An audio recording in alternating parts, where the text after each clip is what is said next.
All right, everybody, I am excited. This is always the same thing we do, but just differently. I want to tell you, when you watch this replay later in the future, I want to say the same thing I just told the non-replay or the live audience. You have a duty, a moral obligation, a responsibility to be successful. You also have a duty, a moral obligation, a responsibility to share this information. Okay? And this is way too much information for you to hoard.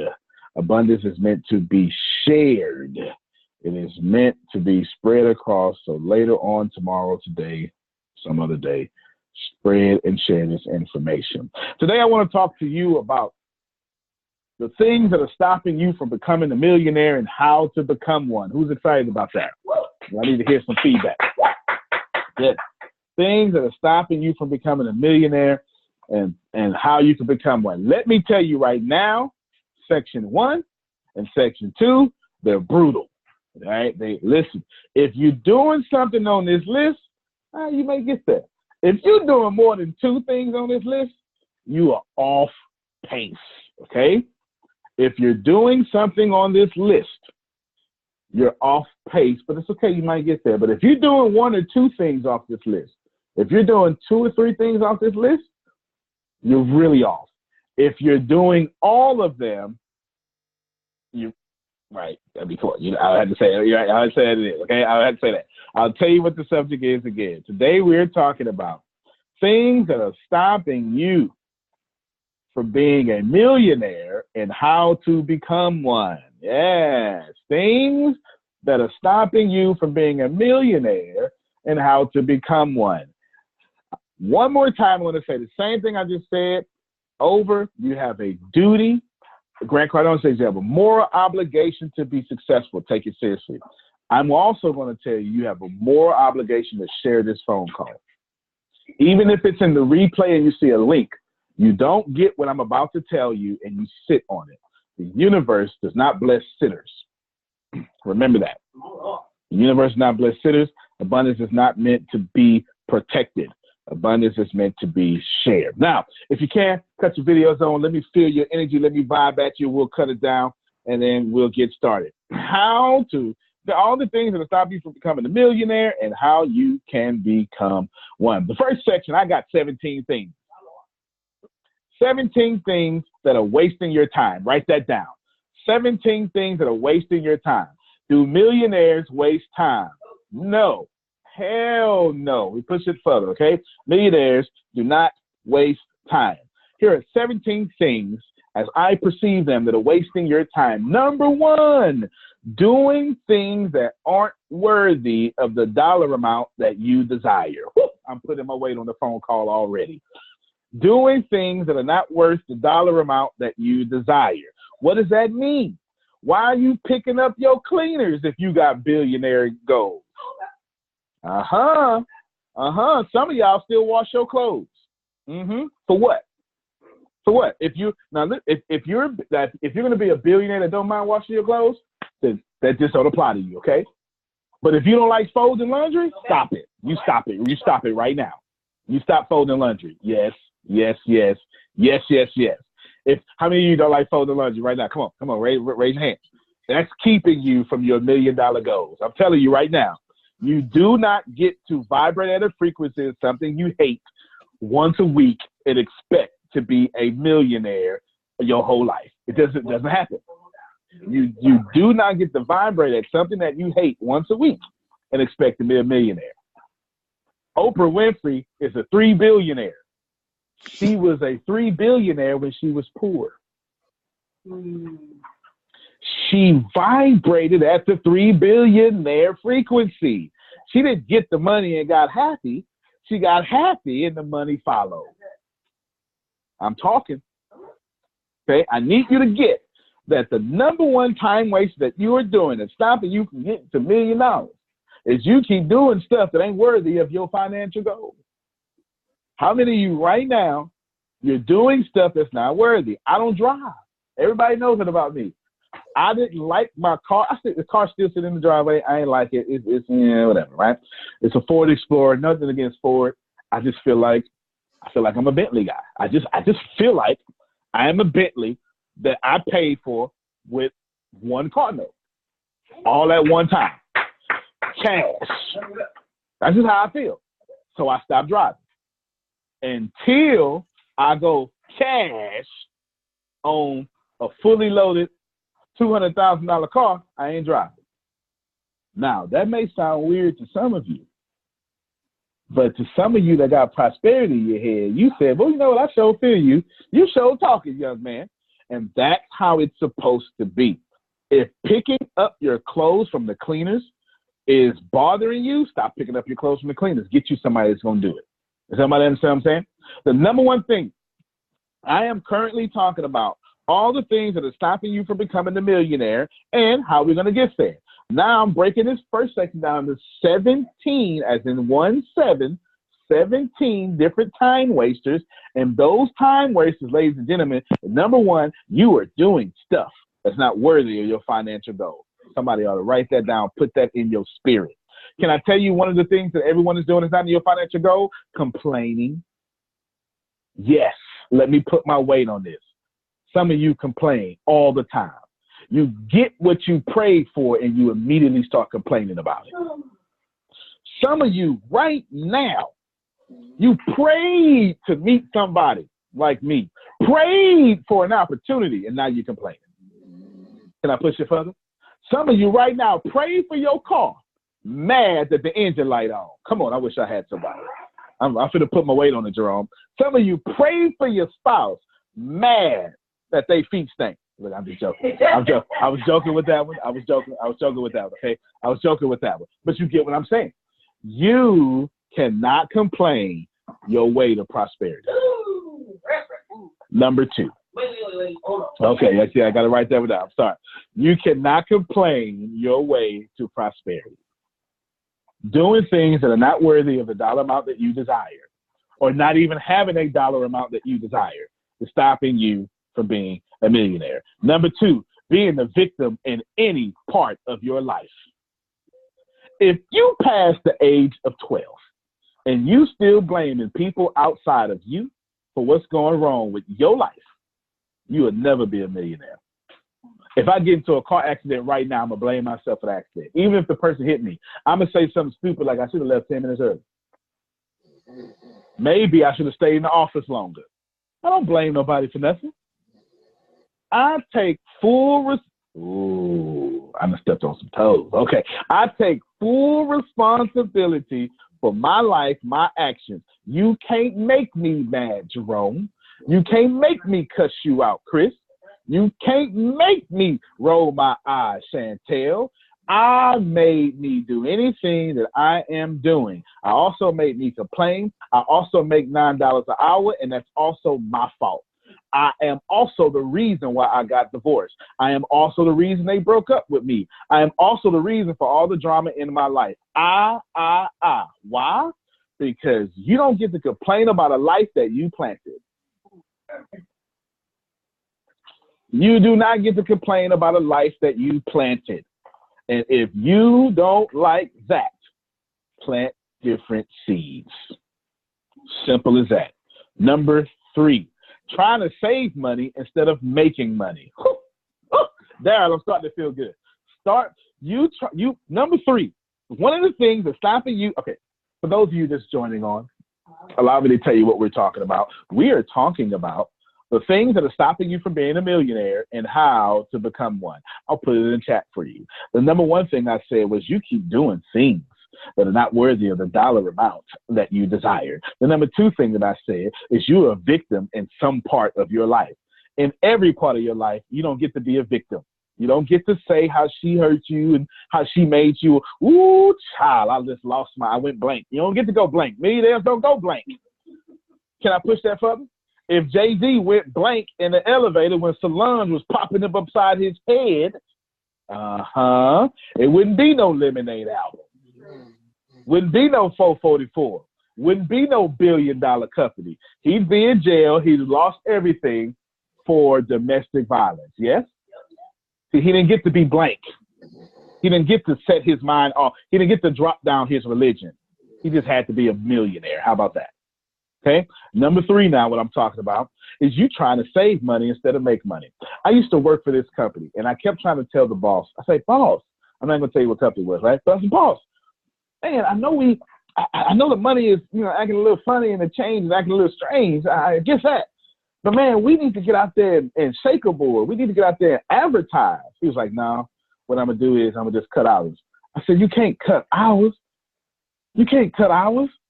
If you cut hours, you're going to overwork your horses, and then you're going to demotivate everybody you cut. If you cut hours, you're going to cut customer satisfaction. If you cut customer satisfaction, you're going to cut your employees, and then you're going to cut your customers. He didn't listen, so I ain't open today. See, he didn't listen to me because I worked for him. He didn't know. He didn't know that was my last time working for anybody. I wish I had somebody. He didn't pay attention, but he should have paid attention. Because here's what he did. When money got in a crunch, he started saving money. That's not what you do. You don't go into save money mode. You go into make money mode. What's best? Saving a few dollars or making a couple of thousand? What fixes the problem? Prayer or money? I should have did that one. That was too hard for some of y'all. I do apologize. Saving money doesn't work. Investing money is making money, isn't it? Why would you save money when inflation alone takes away from the dollars you got, plus the taxes? If you spend in Texas 8.25% when you get your money, taxes, and when you spend your money, taxes, that's 16% right there. So basically your dollar is 84 cents automatically without you touching it. Don't make no sense. You don't go into save money. You go immediately into making money. Understood? Outstanding. I'm glad you understand. You go immediately into making money. Number 4, watching your competitors.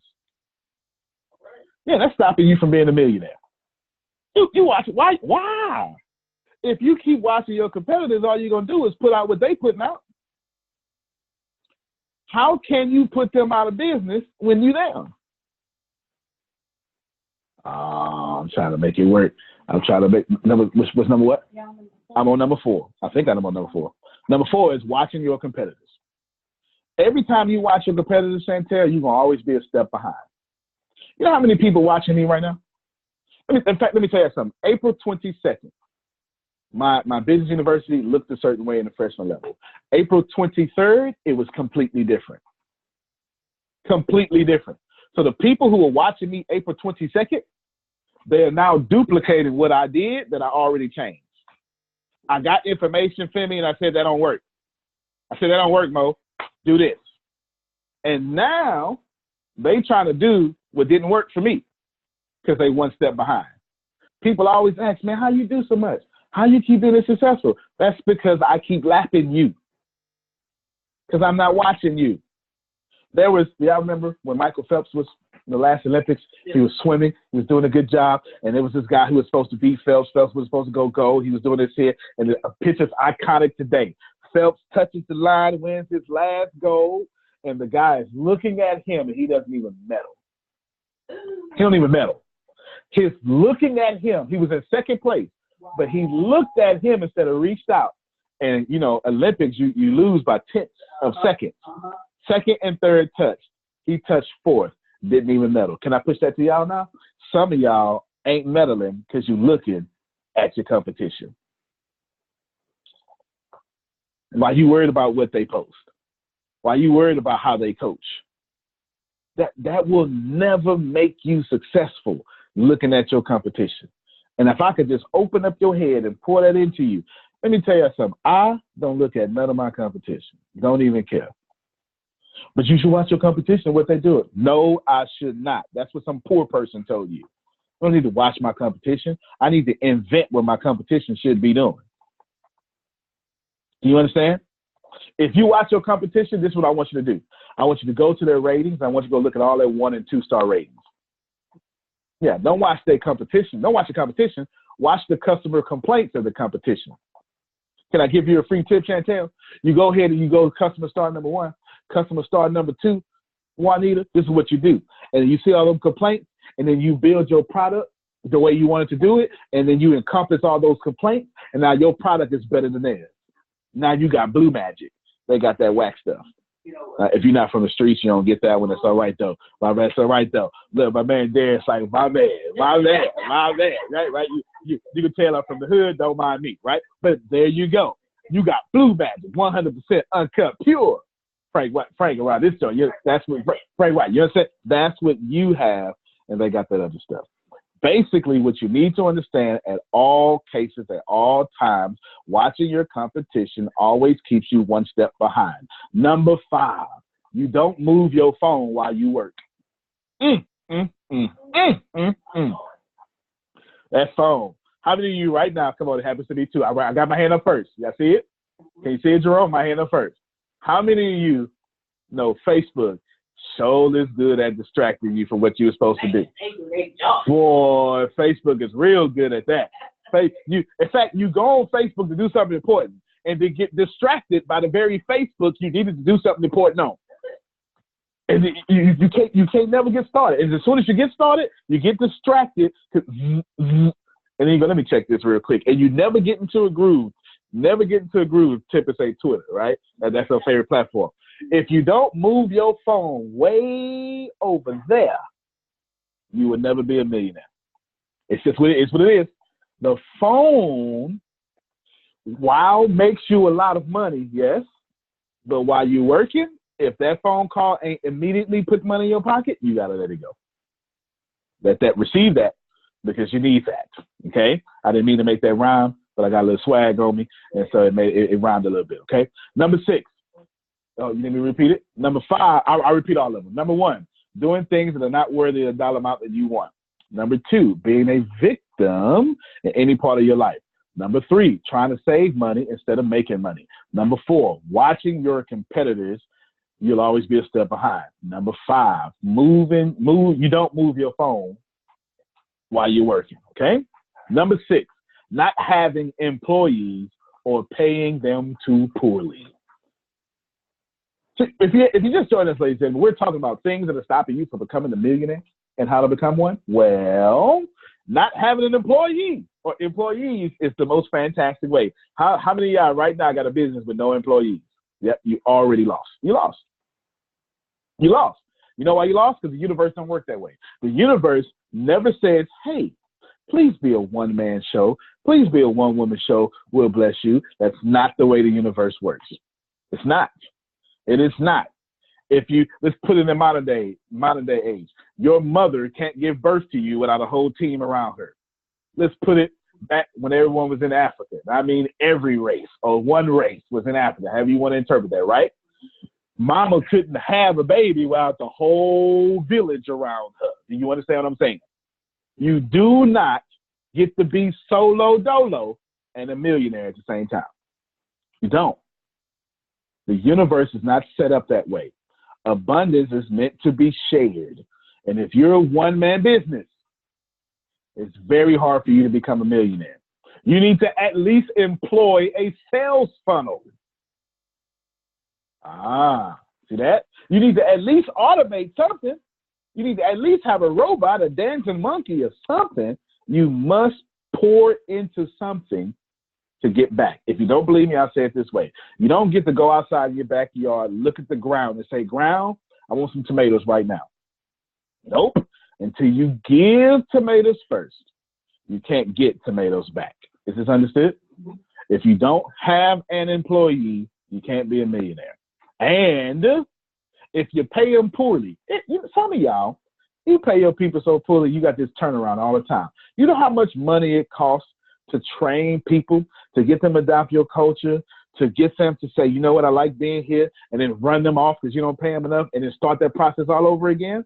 We got a saying for that in football. I used to play football, and I was a free safety, and I was a wide receiver. And one day, and I ran a 4.40, okay? Well, it's 4.42, but take the 2 off. I'm going to sound cool. 4.40, right? Now, I get across. I had to do a slant. Now, this is a typical regular slant. If you ladies don't know, I had to run up 5 yards and cut to the left. That's all. To the left or to the inside is where all the big people are that's going to knock my face off. Okay? Now, I go catch the ball, Jerome, and I catch it with one hand, but then I tip it. Then I got to catch it again, and then pop, separated my jaw. Somebody knocked me so cold, separated my jaw. I missed 2 games. Coach told me doing film, if you'd have caught it the first time, Smith, you wouldn't have got popped like that. And I went, did you just teach me something? I think that applies to life. And I'm trying to tell all of you right now, if you do it right the first time, you don't dislocate your jaw. Did that help you? If you pay people right the first time, you don't get to dislocate your jaw. If you read the book right the first time, right? You understand? You lose money when you don't do it with a spirit of excellence. And it costs you a lot of money to go back and retrace what you did poorly the first time. I really hope that helped y'all. All right, let's keep moving forward. Number 7, staying mad at people who left you. Ooh, millionaires don't do that. Bosses don't be mad at people. I ain't got time to be mad at none of y'all, period. Let me tell you something. Some of you right now, you deacons, and you still mad at people. Come on now. Come on. Being mad is like peeing on yourself and want me to feel it. It don't work that way, right? You don't get to mess up your own diaper and then want me to feel it. No. If you pee on yourself, that's a one-man job between you and your pants or your dress. You understand? That's what being holding a grudge. It's like literally peeing on yourself and want me to. You feel that? No, it doesn't work that way. And when you are mad at someone who left, 2 things are hurting you on a practical level. Number 1, you're vibrating at the wrong frequency. Yep. Number 1, you're vibrating at the wrong frequency. Anger has a vibration, and that don't attract money. How many of y'all made money mad? You can't make money mad. You can't make love mad. Well, I guess you can a little bit, but eventually you relax, right? But you can't do nothing. All right, but so live it. I almost lost my cool points, right? But it's a lot that you can't do mad. Is that fair? Okay.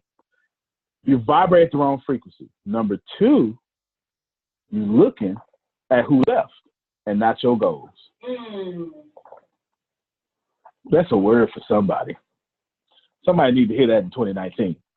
Somebody needs to hear that the reason you ain't got what you want has nothing to do with them, has everything to do you keep looking at them. Can I give you a word in due season? I'm going to need you right now to stop looking at them and start looking at your goals. So what they hurt you 6 years ago? The reason why you stuck in this 6-year season is because you keep looking at 6 years ago.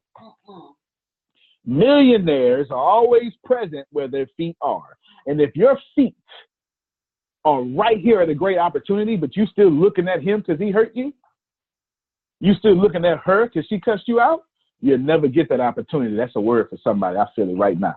I almost changed this whole call to something different. Some of y'all need to understand you're looking in the wrong direction. Okay? You can't catch up and look down. It don't work that way. Don't work that way. Number 8, spending time on social media and not making money from it. Can I help y'all out just for a little bit?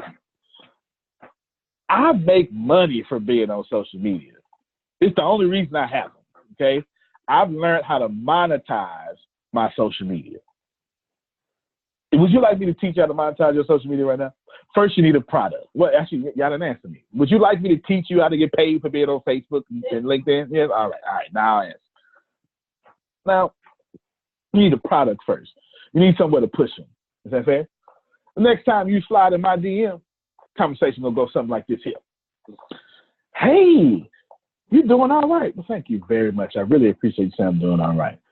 Oh, well, yeah, I just want to stop by and show you love. I'm glad you showed me love. Thank you. Tell me a little bit about you. Let's stay in touch.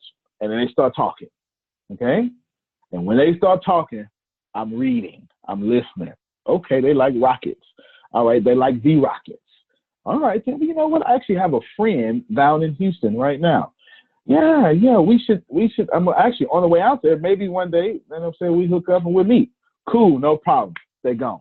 No problem. Next day, you know what? You know what, Femi, I'm thinking about you. I really like our conversation. Tell me more about what you do. I'm interested in seeing what you do. I may have some people that are interested in being a customer. Talking. Boom. Now, Femi come to my page to see what I'm doing. Got him. Got him. Got him, coach. Got him. See, I ain't settled. I gave him a whole lot of reasons to say thank you. Now he done fooled around and came to my page. My whole page got products on it. Sales funnel. What I do. This is what I do. Go ahead and come on over. Now, he says something or he like. As soon as I see a like, man, Femi, thanks for watching that video. I really appreciate that, man. Do me a favor. I really respect our conversation before I'm going to get energy from you. Tell me what was your favorite part so I can get some, or give me some feedback that I can change. Now, I don't think you need nothing to change. I'm glad you said that, man. Tell you what, I got another one. Are you interested in the subject? Yeah, I'm really interested in sales. I got another one. Hold on real quick. Let me give this one. Take this one, no charge. Just watch it out, give you some feedback. Now it's 2 of them. Now he done sat with me. Listen, he done sat with me for an hour now. Would y'all like to know the secret? The secret, Darius, is your job is to simulate 8 hours of connection. Oh, man. Wrong me wrong. I'm giving it away. You need to treat it like, you ever heard of the 3rd date rule? This is me and my man Darius right now. Y'all not balanced like me and him. You understand? But 3rd date rule in common culture says after the 3rd date, I want a nightcap. You understand that? You know, like I just spent $500. You understand? Kiss on cheek, something. This is. I didn't make this up. I'm just telling you what it is. Now, I want you to think about that. The reason it's so common in all cultures because the 3rd date simulates. I trust you now. Right. I've been with you. I've been with you long enough to know you ain't crazy. You know, at least you ain't right there. Is it right? Yeah, you ain't crazy. You might be crazy, but you ain't so crazy that I'm not fit to cash in. Mm-hmm. Yeah, now you get real crazy. I'm just gonna cash in just for a little bit, right? You know what I'm saying? Now put that into sales. What's the equivalent to sleeping with me in business? Giving me your credit card number, 16 digits from left to right, 4 digits at a time. Okay? Because you do know we protect our credit cards more than we protect our undergarments. Don't act like you don't. We real peculiar about that credit card. Wait a minute. What you mean my card for? Right? Somebody flirt with us, we flirt back. But somebody flirt with our money. Wait a minute now. If I ask you how you doing, you go, I'm all right. If I say, how's your money doing? What? Hey, what you? Hey, back up, right? Come on now, don't lie to me now, right? This is, back up a little bit now. What you mean, how my money doing, right? Okay, all right then. So basically, to sleep with me in business is to spend for me. All I have to do, if you slide in my DM, is simulate 8 hours of dating. How do I do that? I got content on my page. And you're gonna be with me for a little bit. You're going to watch this video. Let me watch another video. Watch another video. Watch another. Now we at 8 hours. You're like, man, let me get, right? And then boom. That's how you make money from social media. Did that help somebody? Mm-hmm. You simulate 8 hours. 8-hour relationship. I need to have an 8-hour relationship. Now, let me tell you how it don't work, okay? Let me tell you how it don't work. I'm going to use Darius. Just be vibing off each other, right? I'm a girl. Okay, I'm not a girl right now, but I'm gonna make myself a girl because I'm about to hit on Darius, right? So I go, hey, sleep with me right now. Wait a minute now, right? Because I don't know him. Right. Yeah, I don't know him. I don't know who he is. I can't just run up on you and say sleep with me. But that's how y'all use social media. You get on page and you post, buy from me. Wait a minute now. You're moving too fast. First off, I wouldn't even try to scroll to your timeline in the first place. I was trying to ignore. I'm just skimming. I didn't want to buy nothing. I didn't come to Facebook to buy nothing. I came here to escape this job that's getting on my last nerve. Who can relate to that, right? And here I am trying to escape, and you want me to buy something. Ooh, you finna get unfollowed. Because you did not simulate the 3-day rule. You didn't build trust with me for 8 hours. Right. You didn't even want to. You didn't even want to take me out. Fair enough? All right, good, good. Hopefully that helps you. That's how you make money from social media. You should be making money from social media. Number 9, not being productive in the office. Ooh, my team, they ducking now. They got their heads down now. Yeah, you get in the office, not to work. How many of y'all, let me tell you what happens. This is what happens. You show up late, number 1. When you show up late, then it takes you about 45 minutes to get in the mood to work. Sure. How many of you wake up, as soon as you wake up, you start checking your timeline, checking your email, right? And then when you get to the office, you check them again, just in case that drive made you miss something. I wish I had somebody, right?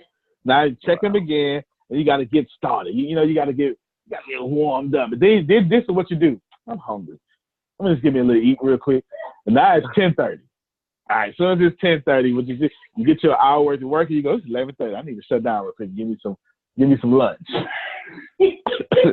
Now, from 11:30 to 1, you take a break. Now, you got what we call the itis. Okay? You got that itis. So my eyes get real heavy, like you've been eating ribs. Ribs. Super smoke from Uncle John, who can really cook them ribs, right? You get down, you got that itis, and you go, oh, all right, let me try to wake up for a little bit. Now it's 1:30. Then you watch something on Facebook to try to get acclimated. It's 2:30. Then you say, you know what, let me get some work done. And then from 2 to 3:30, you working real good while getting distracted. 4 o'clock, you go, you know what, man, I'm gonna go ahead and get out of here. It's, so I gotta go get the kids. Come on. The kids get out at 2:30, and that's your whole day, and you do it 5 days a week, and you know you do, and I know you do, right? You know you do. You do this. Now here's the deal. Some of you are entrepreneurs, home-based business, and here's what kills you. You work in your bed. Yep. This is what you do. You work in your bed with the Netflix. Come on, don't lie to me, right? You don't even put on your shoes. How many of you know that you can't be comfortable? You can't be comfortable in bed with shoes on. This is how you trick yourself. Me and Tiff has built this company from the ground up, and we realized one day, man, I suck at home. So what we would do, she would go half a mile down the street to Starbucks. I would go. For 2 years, I sat in a Starbucks in Texas City, Texas. And that Starbucks is this big. I'm not even lying. It's this big. It got 5 seats in it. I'm not lying at all. It got 5 seats. I'm telling you. If you don't get there on time, you ain't getting no seat. Right? And I sit there, but I knew I got so much work done leaving, going 3 miles down the street. Because at home, too many distractions. My kids wanted me to be a daddy. Come on, I'm talking to somebody. Mm-hmm. My bed wanted me to be a lay down person. Netflix wanted me to be a watcher. Mm-hmm. Mm-hmm. My no socks on was like, hey, go ahead and just relax a little bit. You can't work hard with cold air laid up, rubbing on your toes. It just don't work that way. You understand? It don't work that way. So if you pour at the office, or if you're at home, and you don't make your living room an office, you're unproductive. And you'll never be a millionaire, because home was never meant for you to be a millionaire in. Home is meant for you to come back outside and be a millionaire in. It was never meant to make you a millionaire. The only thing home is supposed to do for you is get you them tax breaks with your home-based business. Okay? You use home-based business for IRS, but you got to get up out the bed. Fair enough? You got to do it. Okay, let's keep going. Number 10. I just did number 10. Number 10 was not having an office. I combined both of them together. Number 10 was not having an office. So that's 9 and 10. Okay. Number 9 was being not productive at the office. Number 10 is not having an office. Number 11, having too many meetings.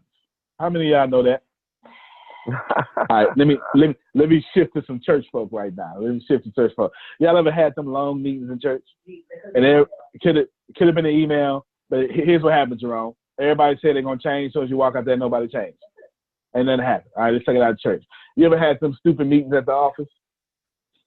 I mean, come on now. Don't fool me. Or you had people that you're on the front line. Maybe you make pizza or something, and you got these people who never been to the store telling you how to do your job and making changes that make your job harder. You know, okay? You understand? Or you a school teacher, and you got people that ain't never been in no classroom teaching you how to teach now. Because they done had some meeting that makes you have a meeting that now all of a sudden you can't get nothing done.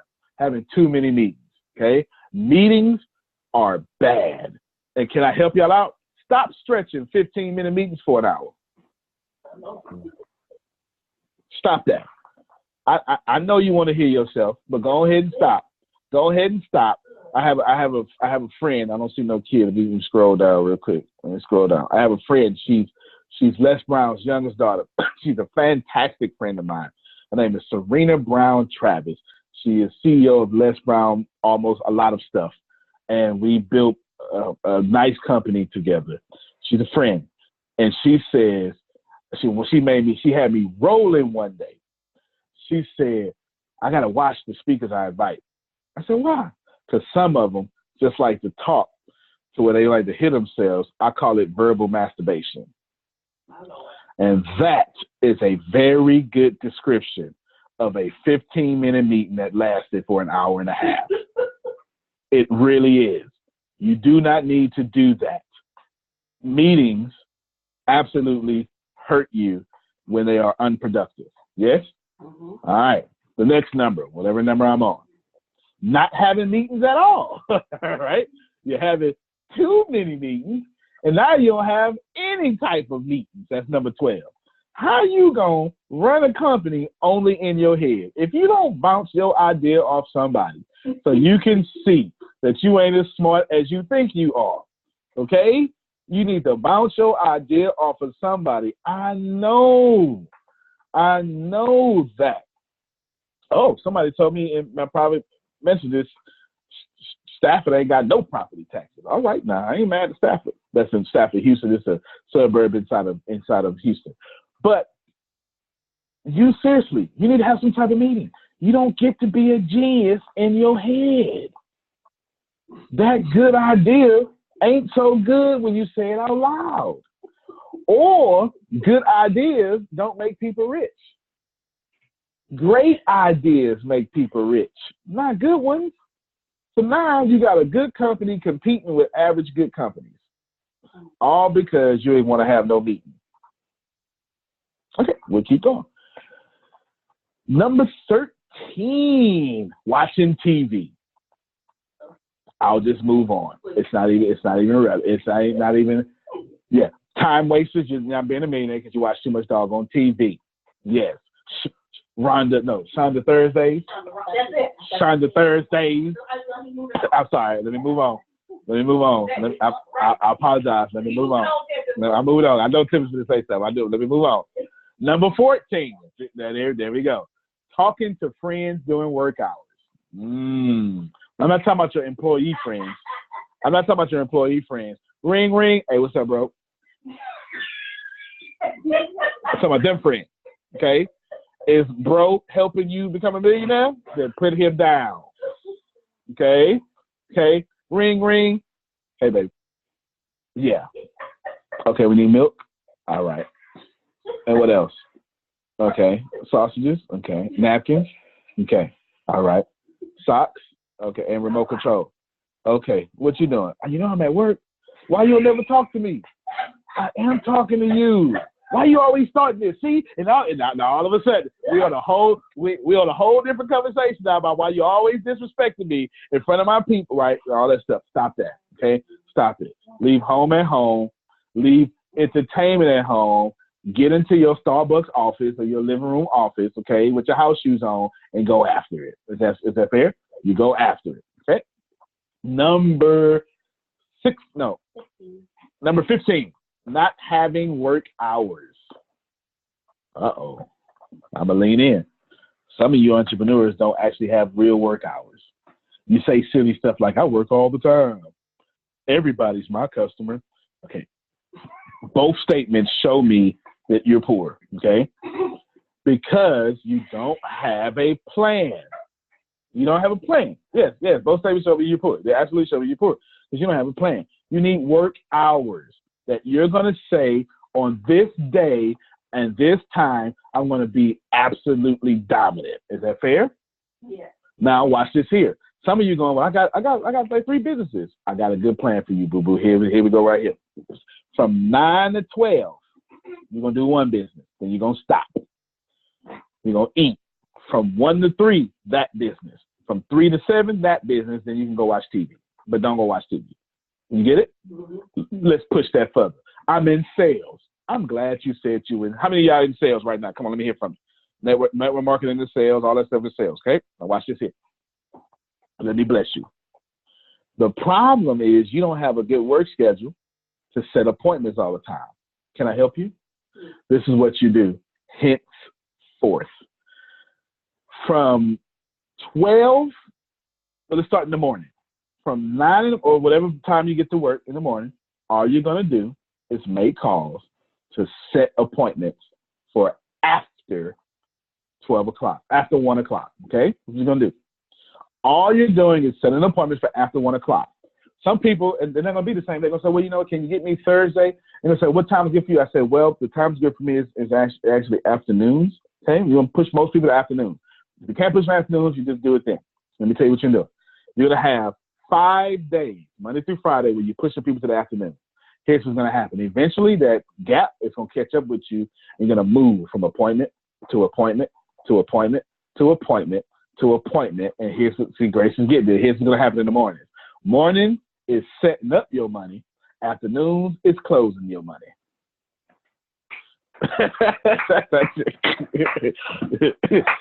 Grace gets it. Grace gets it. That's how you do that. That's how you set up normal work off all hours if you're at home. Please believe, in 2008, I was flat broke. I had lost everything in Hurricane Ike. I had to go train and learn.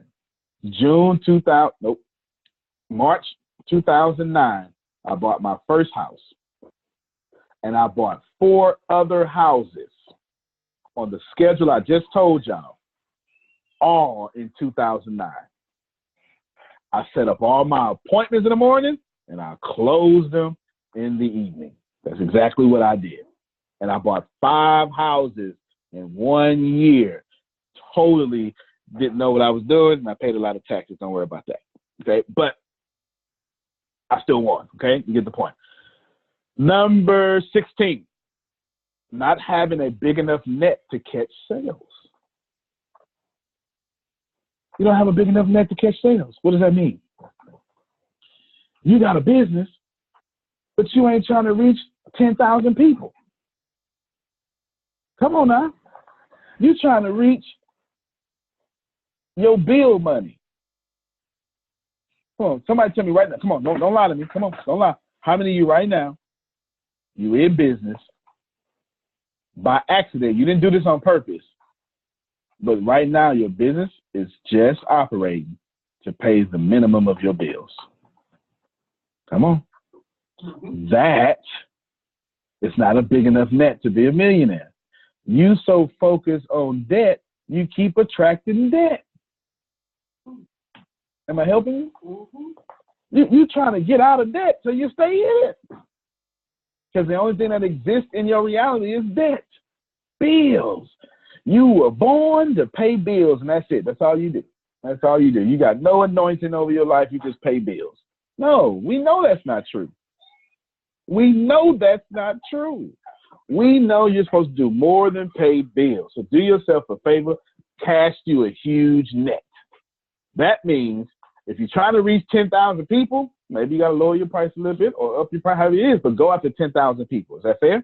If you want 10,000 customers, cast the net to reach 100,000 people. That's how you do that.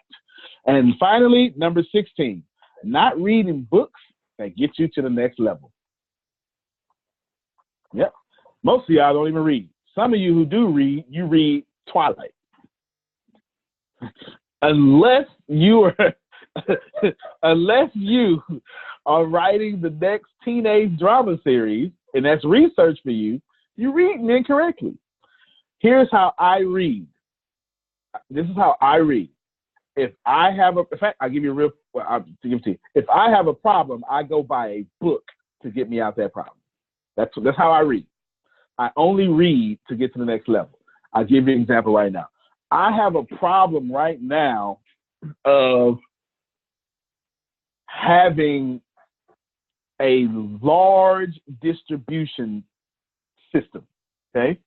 I have a large business system. Distribution is something completely different, okay? In fact, let me bless you even more with this. Every business that survived the 2008, 2009 recession, the Great Recession, the biggest one we've ever had besides the Depression, but the next one is going to be even bigger than this one. All the businesses who survived had large distribution systems. All the ones that died, okay, all the ones that died will operate off the industrial age model. The 2008 is a great demarcation line that says you're now in the information age. Here's what happened. Amazon had a big old distribution system. They cashed in. Apple cashed in. They dropped the, in the recession, Apple dropped the iPhone. I don't know if y'all remember that. Apple dropped the iPhone in the recession, and celebrities were standing outside paying $1,000 for a phone. I need you to process that, okay? Money didn't disappear. It just exchanged hands, and it went in your hand. You want a large distribution system. That's the problem I'm having. So what I do is I've been reading books on Amazon, Apple, Google, distribution system, large sales teams, all sorts of stuff. Books written by the CEO of Salesforce, predictable revenue. I'm now built because I'm bringing in so many people. We now must keep them satisfied. Yes, that's how it works, okay? So Daryl is in the process of scheduling a CEO meeting with me, with people, so I can say, hey, chill out, right? Here's what the deal is, right? This is his work. This is how this level of marketing works. Relax, I got you. Don't even worry about it. We good. Just so I can do that. You get it? Because when you bring people in, you got to serve them at the same time. Oh, y'all missed that. Y'all missed that because some of you just want money. You don't want to serve people. I vow, and I always do it, I don't just over-deliver in service. I also over-deliver in the people who believe me enough to follow me. I don't just over-deliver by giving you all this information. If you work for me, you're going to get over-delivered. If I got to fly out in a jet to your house, let's talk. That's how you become a millionaire. All right, next section. That was the 16 things to waste your money. Here are 12 reasons why you are not rich and never will be. 12 reasons why you are not rich and never will be. The last one's positive, okay? I just want to know. Now, if you fail in any one of those 17 categories, you know what time it is, okay? You know what time it is. Number one of the first 12. 12 reasons why you're not rich and why you never will be. You don't like rich people. Can I put my weight on this, Chantel? Look at him. He had to get that call. You had to get that call. Come on, some of y'all do this. I listen to you. I watch you do it. A $5,000 suit? That is stupid. What is she doing wearing a $12,000 dress? You know how many people you could have fed with that? And you repel money every single time you do that. Every single time you talk about the goodness that somebody did for themselves, you push away money. You push it away. You push it away. You honestly push it away. The next time you see somebody with something that you don't agree with, wish them well. Vibrate at that frequency and watch what comes at you. Wow, that is a fantastic car that I would never buy because I like things more economic. But I'm really glad they bought that $500,000 car. See that? There's a big difference. Some of y'all don't like rich people. I was just in a meeting of president. Yeah, if you don't know, I'm running for president of the United States 2020. I am. And I was sitting in the meeting on the north side of Houston in Tempest area where all the rich people live. Tempest lives in the rich people area because she's rich, right? So she's sitting there off there, Veterans Memorial. This is what you would call spring. Springish, okay? And here's what happened. The lady said, oh, my God, I've been following your videos. And you said something one time about the church and how the church accidentally teaches us poverty is holy. And I said, sister, I meant it. Let me help y'all, okay? Some of y'all don't like rich people because you've been taught rich people are bad. It came from your parents. It came from the church. It came from someone religious. It came from TV. It came from somewhere. And now you think if someone has a lot of money, they had to steal or hurt people to get there. If you don't believe me, I'll test you by saying it a different way. Some of you are afraid to charge full price for your product because you believe if you do, you're hurting the person who paid for you. You're taking from them. I just saw some faces. Ooh, I just saw some faces go, ooh, he talking about me, cuz. I just saw some faces. Right? You think that if you, how many of you right now, you don't talk your business, which is a good thing, in your family, because the more you get, the more they think you took from them. Some of y'all right now are not allowed to be happy in your house because if you happy,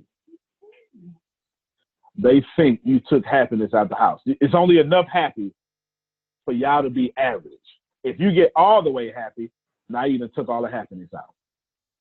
Some of you just flat out, you just don't like rich people. We've all got a question. Does the same go for saying don't forget about the little people? Absolutely.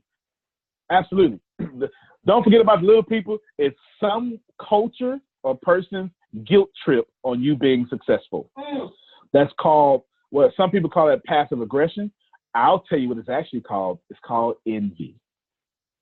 Envy is when someone can't give tyranny a full compliment. They got to give her a half one. You're doing good, but don't forget about the little people. See, they could have said, you're doing so well that you're going to leave your environment and make a good environment for yourself. I'm so happy for you. But they can't finish that. So they're saying, you're doing so well, I know you're going to leave this environment. And I know you're going to forget us and leave us behind. So don't forget the little people. Instead of being all the way mad at you, they got to give you a half compliment. How many of you got people in your life like that right now? And watch this here. How many of you are those people?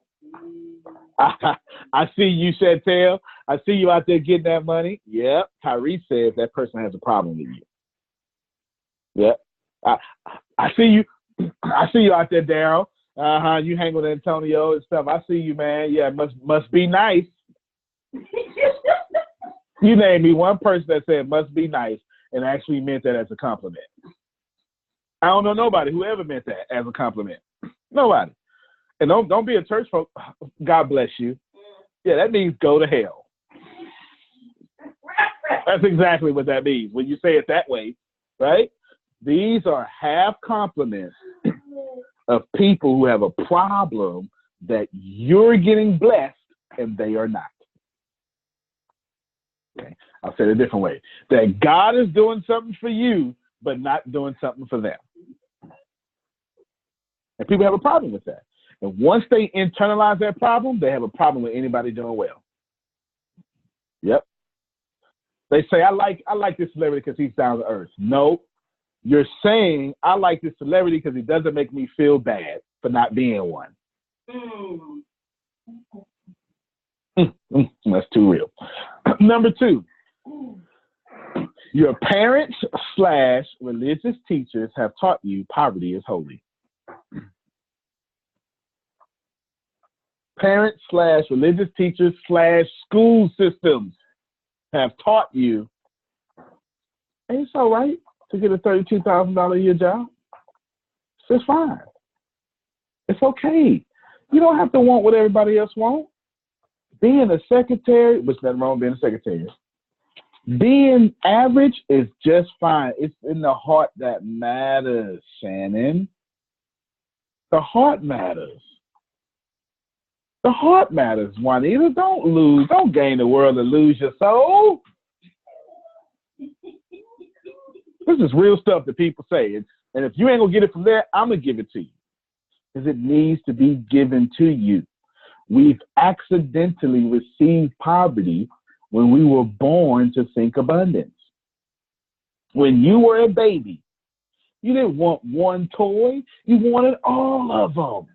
Mm-hmm. Now that you're grown, you say, well, let me save up for that one toy.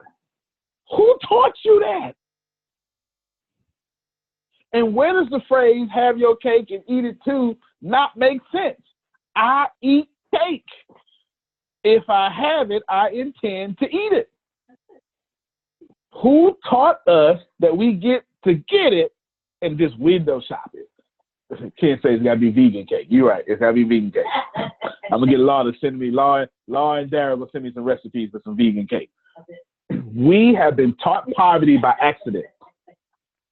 And seriously, we have been taught poverty by accident. And it came from our teachers, our school system, our religious centers. Here's why I homeschool my boys. Would y'all like to know the truth? I live in a small town, 17,000 people. I like it that way because I'm buying up that town. Don't tell them, but I am. Okay? Now, one day when my youngest was in the first grade and my oldest was in kindergarten, or other way around. Youngest was in kindergarten, oldest was in first grade or pre-kindergarten. They came home and they had a problem with being black. Okay? I'm serious. They went to school and came back, had a problem being dark skinned. Okay. Now their daddy is a sexy chocolate man. Okay. Sexy chocolate man. Right? But they came back and they had a problem with that. And that's not why I took them out of school, but it leads to the problem. So I said, oh, buddies, that's what I call my boys. Don't worry about it. Listen, I tell them, the darkest shades, look at your daddy. Ain't your daddy fine? That's what I tell them. They laugh, they smile. They look at your pretty smile. The reason your teeth look so pretty is because you got that dark skin. I'm telling them about, right? All that good stuff like that. I'm telling them what a father would tell somebody like that, right? Boom, they go back to school. Then they have a problem with money. I said, now, wait a minute now. No, wait a minute. What you say, son? Well, yeah, they told us that we're going to make an average of $40,000 a year. I said, no, wait a minute now. That's why I drew the line. I said, wait a minute. You had me messed up when you came home not wanting to be chocolate teeth. But now you coming home with a $40,000 a year lid? Nah, I'm not doing that. Now, that may not bother some of y'all, but putting $40,000 lid on my kids when the average American makes $56,000 a year and the average person who lives in a metropolitan area needs $90,000 a year to be broke, and you telling me that my child is destined to be $50,000 under broke? Yeah, you got to get out that school. Now, that may sound crazy to y'all, but I understand town full of 17,000 people. If you look at the census, if you pull, in fact, you can Google this, public information. Google Lamarck, put it in chat for me. Lamarck, Texas, okay? Google Lamarck, Texas. Google that. And you can Google like the census, and you'll see a detailed chart. It says 1 millionaire. I bet you can't guess who that is.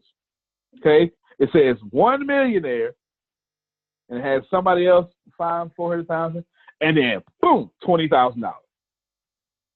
Of course, when you live in a town of people that you are doing well at $27,000 a year, you pushing $40,000 a year dreams. And that is not the reality I wanted for my children. Does that help you? Yes. Am I being too real? I'm telling you, not to tell my kids they could have made $40,000.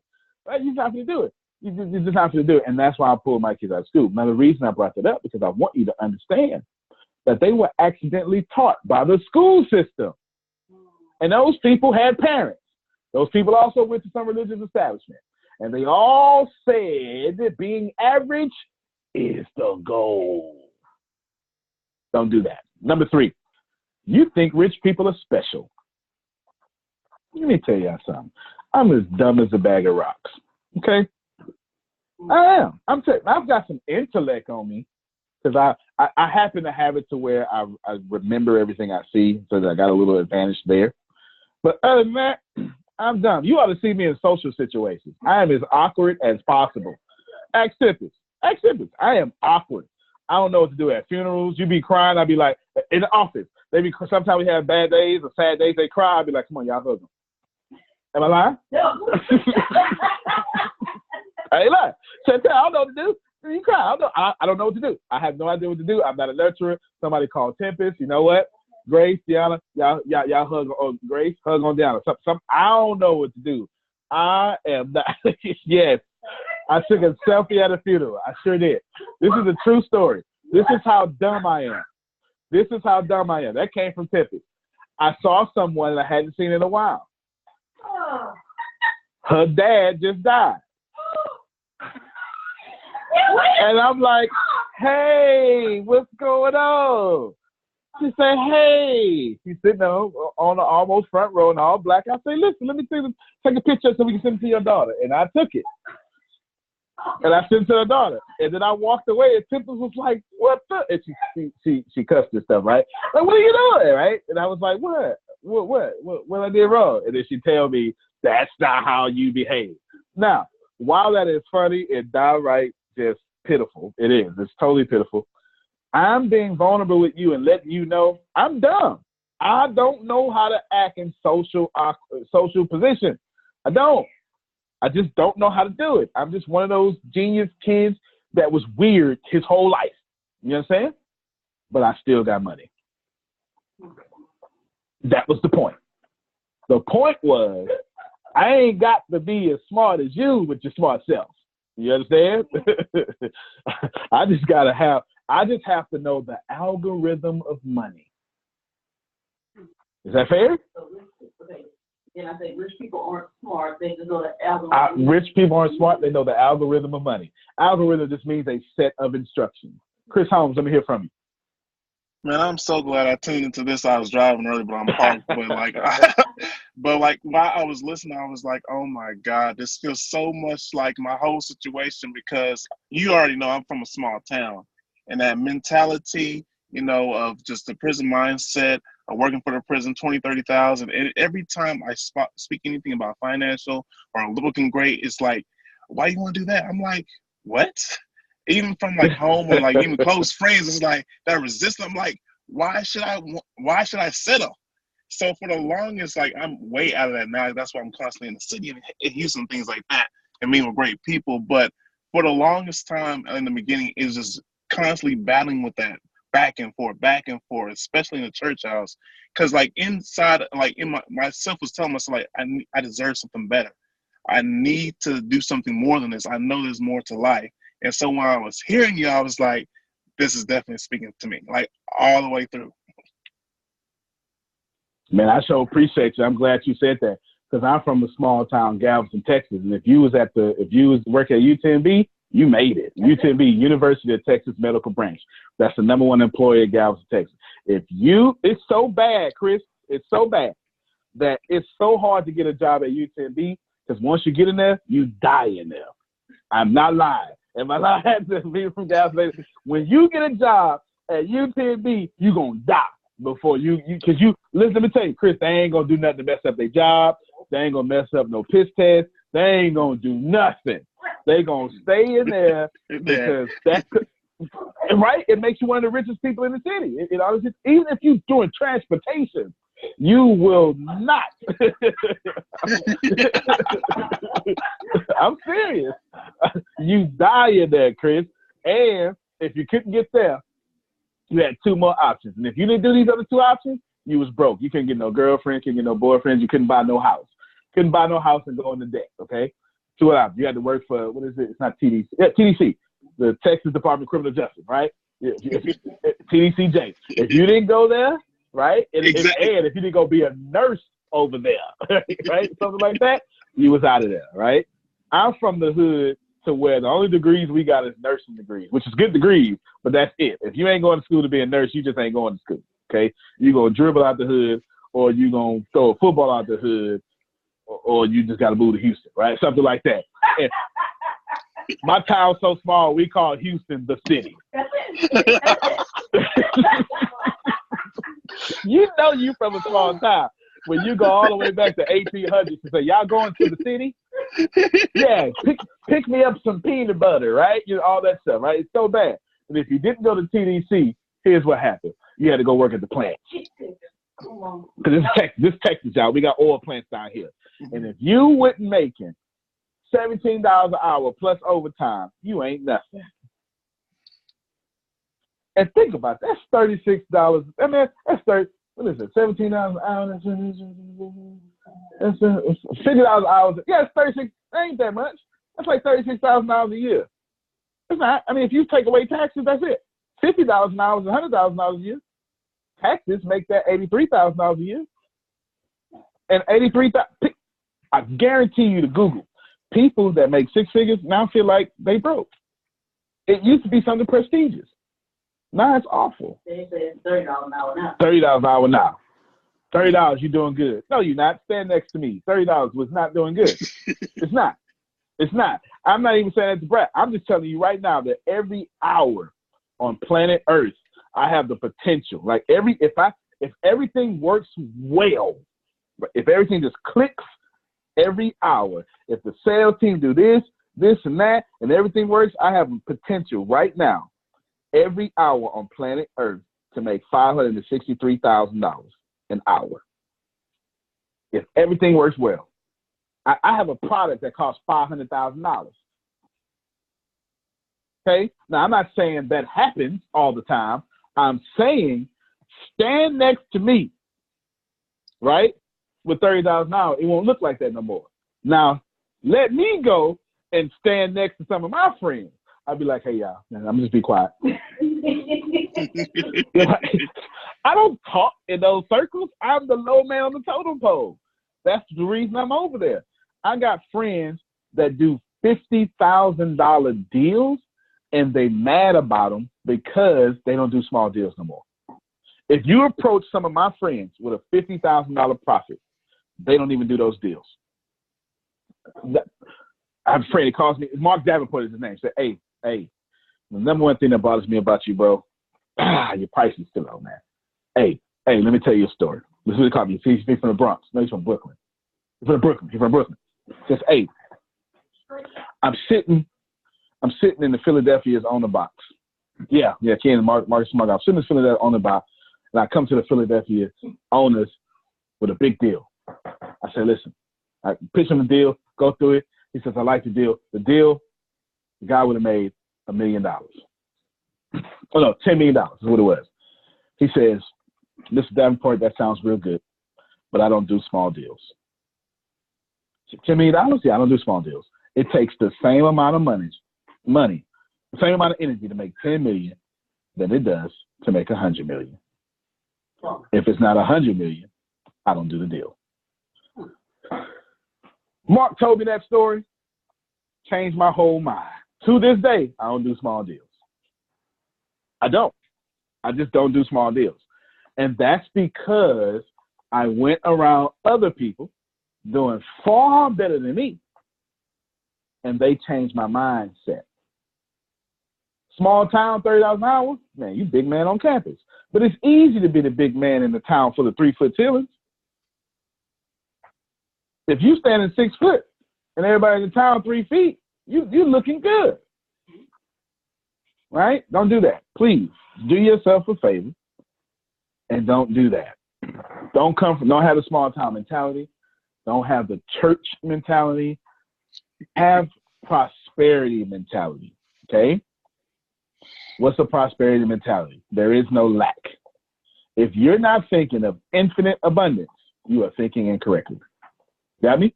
Chris, wanted to say something? I know, I was like listening.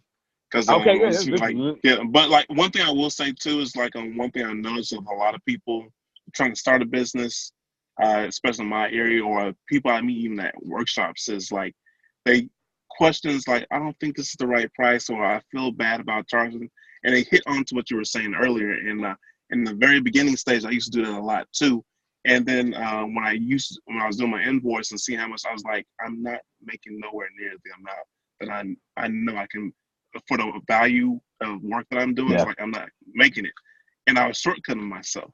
And it took me looking at it and right in my face and be like, you need to change this. That's right, man. That's right. I'm glad, you know what? I'm glad you said that. Tempest, unmute your mic real quick. I'm glad you said that. Tempest is my business partner. If y'all don't know, I'm coming to you next day. Tempest is my business partner. Tempest, did you just purchase Salesforce? Is that what that email just came through? Is that what you just did? Did we just get Salesforce? Okay. Yes. Right now, during this call, Mrs. Money Spender over there just got Salesforce because we always improve stuff, right? You do know that costs a lot of money, right? I want you to think about something for a second. There was a time in my life that if you said something costed $99, I'd be like, I can't do that.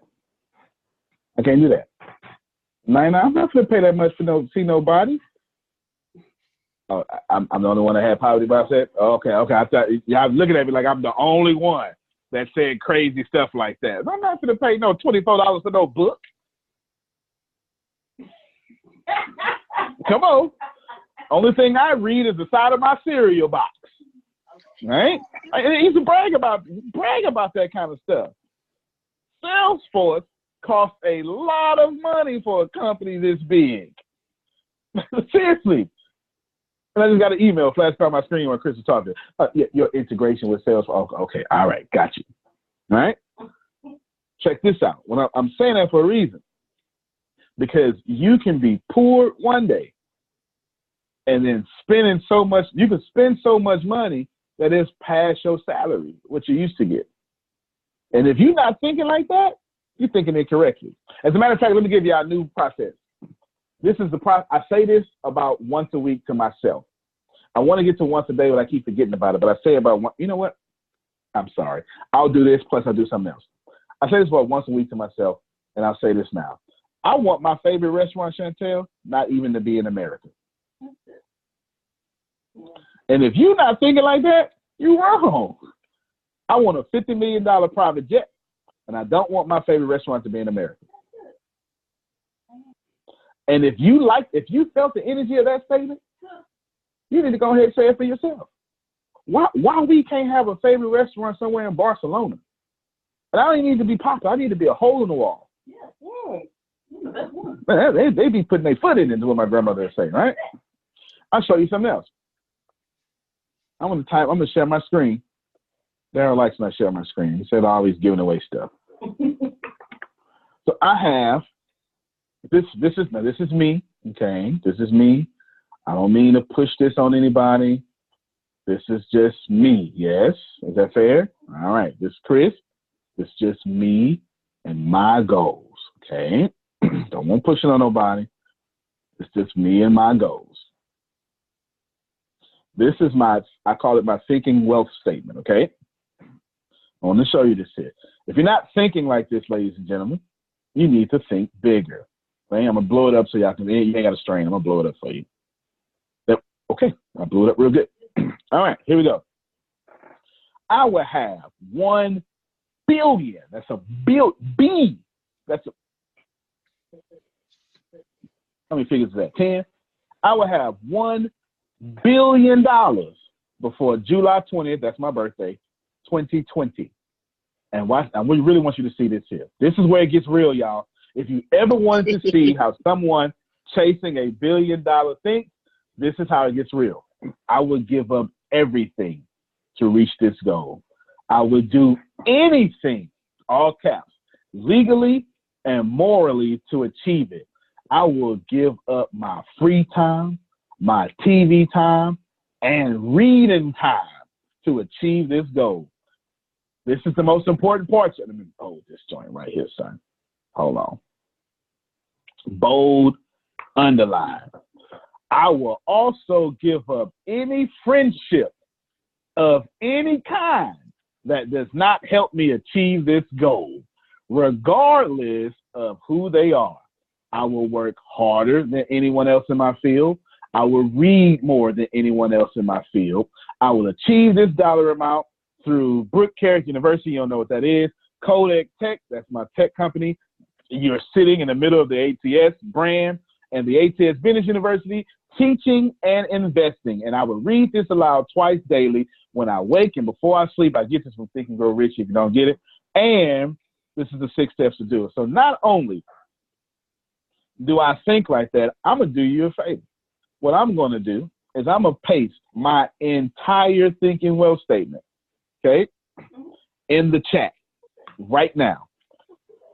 What you can do, you don't have to, y'all grown, but as for me and Chris from small towns, we going to copy and paste this shit, okay? All right, screenshot. We going to, yeah, look, I'll put it back up there so everybody else can screenshot it too. Look, so there it is right there. All you got to do is take this home and go and do it for yourself, okay? Now, just keep reading it. And if you haven't read Think and Grow Rich yet, don't worry about it. If you keep reading this, you will attract Think and Grow Rich. I promise you. That book will find you if you have the fortitude to keep on reading this shit. Now, watch this here, y'all. I'm going to share my screen again. And this time, I'm going to let you screenshot it just the same way. Screenshot it in the easy way, okay? I'm going to put it in a nice little, there it is, right there. So here we go.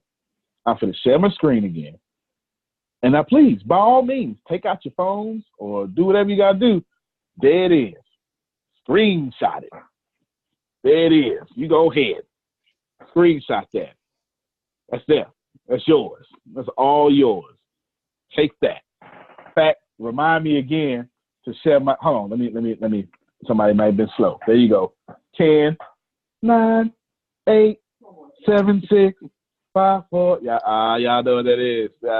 3, 2, 1. Injection, fellas.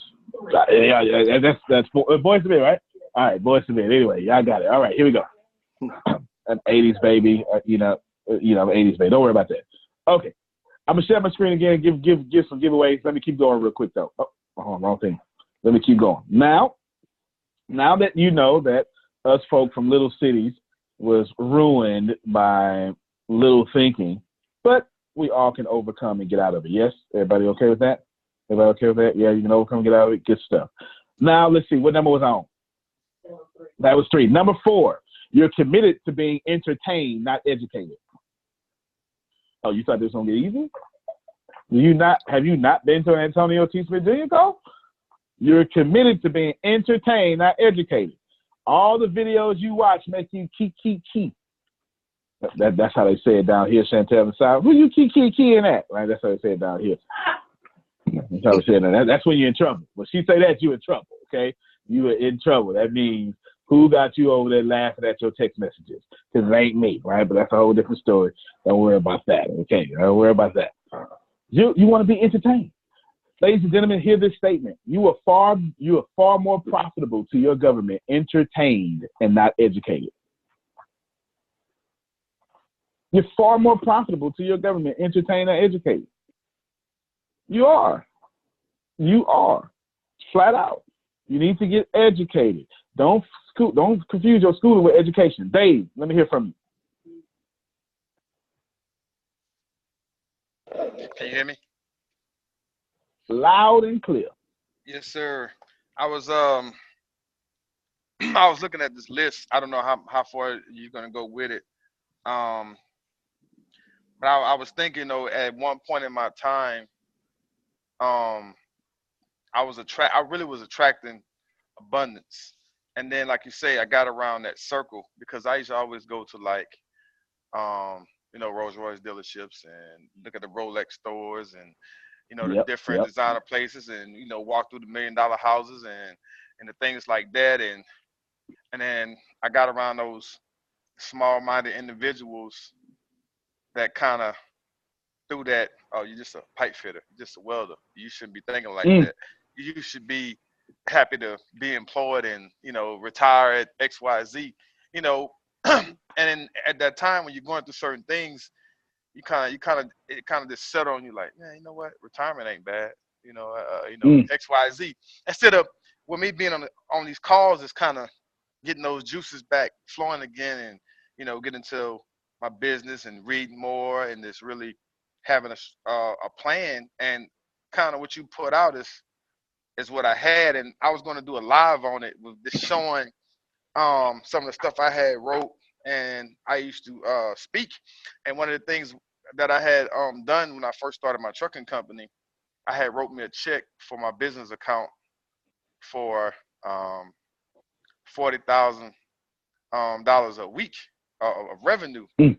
And then, like I say, you know, you have those people that, oh man, I don't know what happened. Oh, no, we got you. okay. You good. You probably Okay. had a phone call. Yeah. That's not obtainable, you know what I'm saying, for a man of your caliber. You know, you be in a position, you're thinking too highly of your company. And I was just taken back, you know. And I'm like I say, I'm so happy that I'm able to be on these calls and then get those juices back flowing again and start to think of abundance like I used to.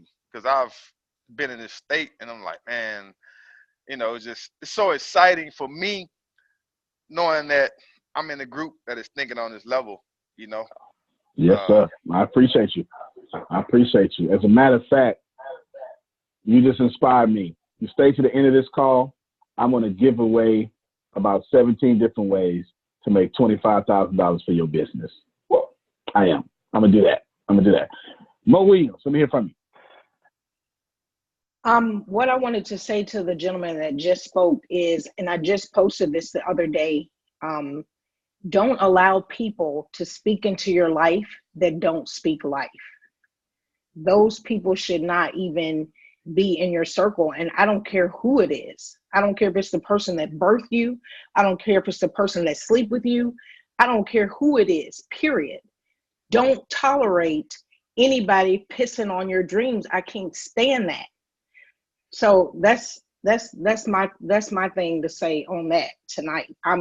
That got under my skin, because I mean, who are people to tell you how to dream or what to believe? Because I believe whatever you do, always do it big. You got to dream big. You got to think big in order to have a big bank account. Boom, there it is. There it is. People will only ever support. Thank you very much, Mo Williams. People will only ever support what they can afford. If they can't afford it, they won't support it. Okay. Some people, and that's not always about money. Some people in Chantel's life, they can't afford her doing better than them, so they can't support her. I wish I had somebody.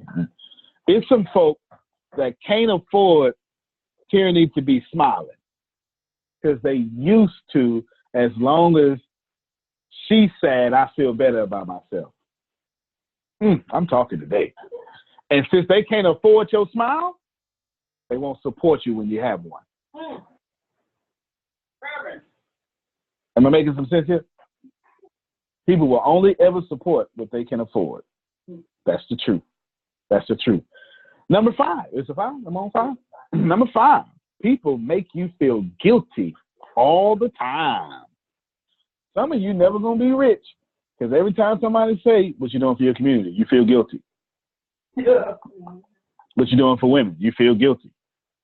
Oh, so you just gonna make all that money, you feel guilty. Stop making people make you feel guilty. Here's, y'all watch me. I like to do this when I be speaking. Here's the problem with shining. Okay, let me get somebody. Let me get my homie Darius. Okay, here's the problem with shining, Darius. When you shine, you also reflect. Okay, see, the problem with shining is you shining so bright, I see my reflection in your shine.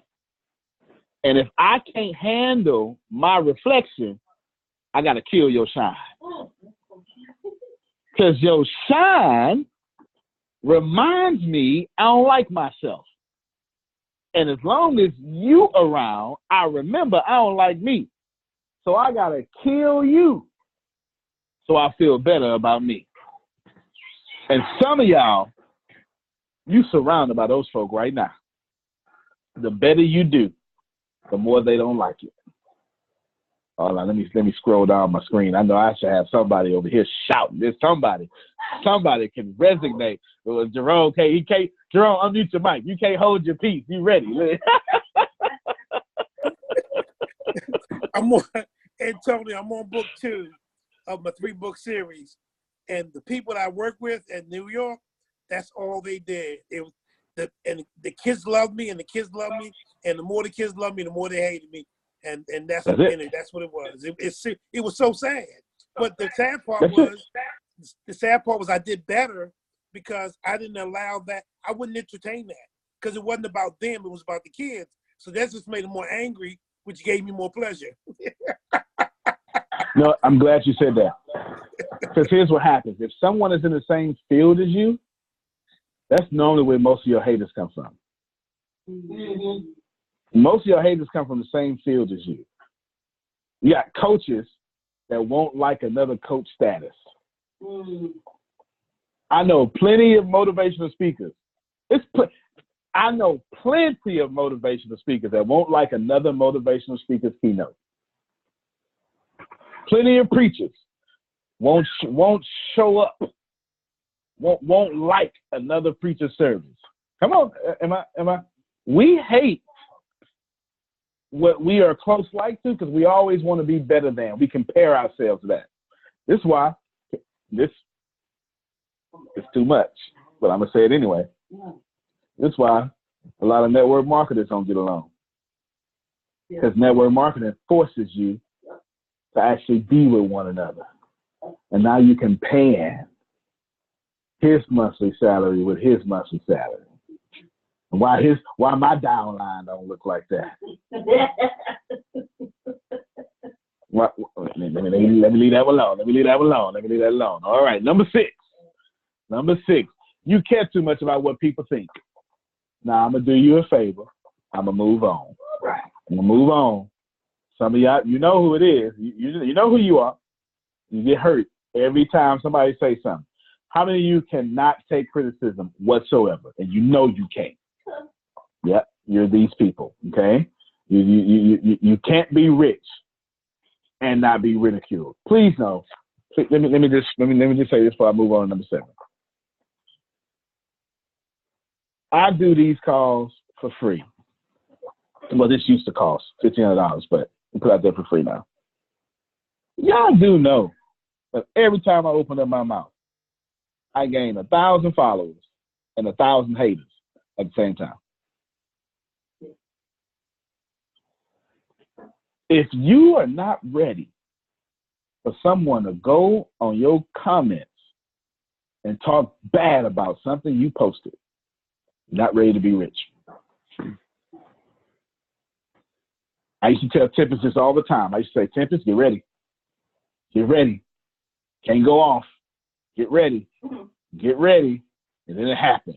And she went smooth off. You dumb mother. She good now, right? She good now. But you get it. You can't be pretty and somebody don't got a problem with that. There's a saying that I really love to say. You could be the sweetest, brightest, most ripest peach on planet Earth. Always gonna be somebody that don't like peaches. That's crazy. Even though I don't like peaches. That's crazy, right? That's absolutely crazy. Let's keep going. Number 7. While drinking my peach tea. Don't tell Daryl I'm drinking this peach tea with all this sugar in it. Don't tell Daryl that. All right. Number 7. You don't care enough about what the right people think about you. See, number 6 was you care too much what people think about you. Number 7 is you don't care about what the right people think about you. It's only a few right people in your life. If you with me and you got Daryl over you, you need to care about what he thinks, not what they think. Yeah. Does that make sense? If you with me and you got Tempest over you, you need to care about what she thinks. Does that make sense? If you got mentors, and if mentors are looking at you and say, you going somewhere, you put stock in that. Because they've been with you in your filth. And now they see where you're going. Number 8. Oh, I'm sorry. Put stock in your mentors. Number 8. You still living the life your parents want you to live. This is 12 reasons why you would never be rich. That's why you're not rich or why you never will be. You still live in the life your parents want you to live. I really want to put my weight on that, but I'm going to be nice. No, I'm not. You still, I'm going to be nice. All right, here we go. Number 9. Deanna's like, yes, thank you very much. Thank you very much. You're still trying to prove your dead parents. You're still trying to prove to your dead parents how smart you are. Now, I will open up this one. You still trying to prove to your dead parents how smart you are. Some of y'all had a hard mother, had a hard father. And here you is, still out here trying to be a perfectionist. Still trying to be a perfectionist. Because they said something to you at 12, you still can't get over that 52. Come on now. Let that go. Okay? Let it go. Stop trying to prove. Let me tell you something. If you're trying to prove your parents right or wrong, you wrong. It's your life. I used to not do drugs. I still don't, but I mean, for this reason. I used to not do drugs because I didn't want to be. Both my parents are drug addicts. One is in jail. One is still on drugs since 84, to my knowledge. Okay? 1984. And I used to not do drugs, Sparkle, because I didn't want to be nothing like my parents. I was better than them. That was the stupidest thing on planet Earth. It was a terrible motivation. All it did was make me vibrate at the wrong frequency, hold grudges, have a problem with my parents, and now I mistreated women because I had a problem with my mama. I need some more men to hear what I just said. Now I can't respect you, woman, because I don't like my mama. Yeah, let all that stuff go. Rich people don't do all that. We don't hold grudges, okay? We don't do all that. Okay, what number am I writing? What number am I on? Number 10. You're too loyal to traditions. This is how we do it here at the Darius Full of Love, Jerome Red, Grace Sandals, John Calloway Missionary Baptist Church. Okay? This is how we do it here. Nope. Okay? Let go of traditions. Be married to the mission, not the methods. Number 11, you're an expert at making excuses. I got a guy right now. That's all he do. Make excuses. You're an expert at making excuses. That's number 11. You're an expert at making excuses. Some of y'all know every reason why stuff ain't gonna work. That's why it don't never work for you. You get told what the proven system is, you don't do that. Right? You get told how to pass the class, you don't do that. You get told how to have a successful marriage. You got excuses why it ain't gonna work. So none of the marriages in my family work. Yeah, and yours won't either. Okay? Number 12. Lean in. It's the number 1 reason why you aren't rich. I saved it for last. You aren't friendly. Yep. No one promotes people they can't stand. No one does business deals with people they don't like. You aren't friendly. And that is why you're not rich. Because you haven't learned how to walk into a room and make the room feel good that you were there and miss you when you left. Nope. They feel good when you left because you got on their last nerves. Now, here's how you become rich. If you follow these, first off, if you've done any of the 17 things or the 12 things that I said, which is 29, somebody just looked at me like, man, I did way more than half of those, right? If you've done any of those, you're not on the path to prosperity. You're on the road to poverty. The good thing is, rewind this video, the skill set is a skill. Rich people are not special. It is a skill. It is a discipline. Like Ralph Waldo Emerson says, all disciplines can be learned. Okay?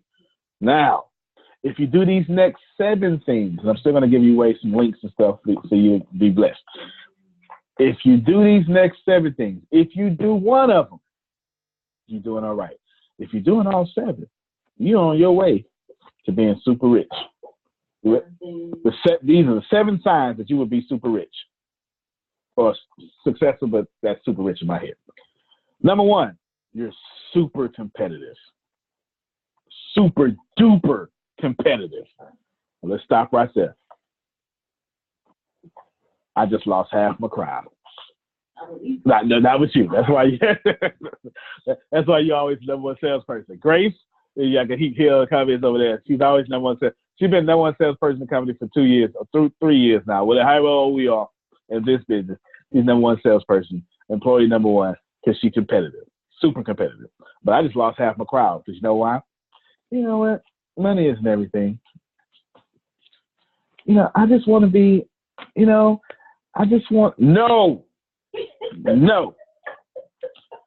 Did Michael Jordan just go, oh, I'm not going to dunk on you. I'm gonna just let you defend it. No! Michael Jordan stuck his tongue out and dunked. Do you understand? You got to be super. Name me one person that is uber successful that you look up to that's not super competitive. I dare you.